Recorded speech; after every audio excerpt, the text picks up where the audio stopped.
రోజు నీ పత్రికల్ని, ఈ రోజు నీ ఫోటోల్ని ఎలా తగలబెట్టామో రాష్ట్రంలో ఉన్న మహిళలంతా కూడా నీ కొవ్వుని కరిగించడానికి అదే విధంగా రెడీగా ఉన్నారని కూడా ఈ సందర్భంగా తెలియజేసుకుంటున్నాను.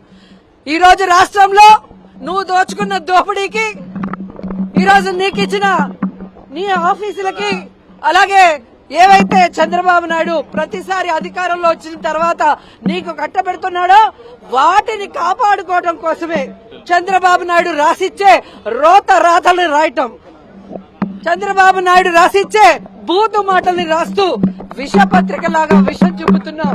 ఇది ఇంతటితో ఆపకపోతే ఖచ్చితంగా మహిళలందరం నీ కొవ్వు దించుతామని కూడా రాధాకృష్ణ హెచ్చరిస్తున్నాను. రాధాకృష్ణ కూతురికి, చంద్రబాబు నాయుడు భార్య భువనేశ్వరి గారికి, నారా లోకేష్ భార్య, అలాగే ఎవరైతే పవన్ కళ్యాణ్ భార్య, అలాగే మంత్రులు ఎమ్మెల్యేల భార్యలను హెచ్చరిస్తున్నాం. మీరు మమ్మల్ని తిట్టిస్తే మాకు తిట్టడం చేత కాదనుకుంటున్నారా?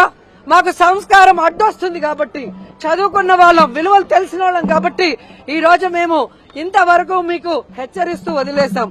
కానీ ఇక మేము మొదలు పెడితే మీరంతా బయటకు కూడా అడుగు పెట్టలేక సిగ్గుతో చచ్చిపోతారని కూడా ఈ సందర్భంగా తెలియజేసుకుంటున్నా. ఇంకొకసారి మహిళల గురించి తప్పుడు రాతలు రాసిన, మహిళల గురించి తప్పుడు ప్రసారం చేసిన, లేదా మహిళల గురించి ఇష్టం వచ్చినట్టు వాగితే మాత్రం ఆంధ్రజ్యోతి ఆఫీస్ నే తగలబెడతామని కూడా ఈ సందర్భంగా హెచ్చరిస్తున్నాం.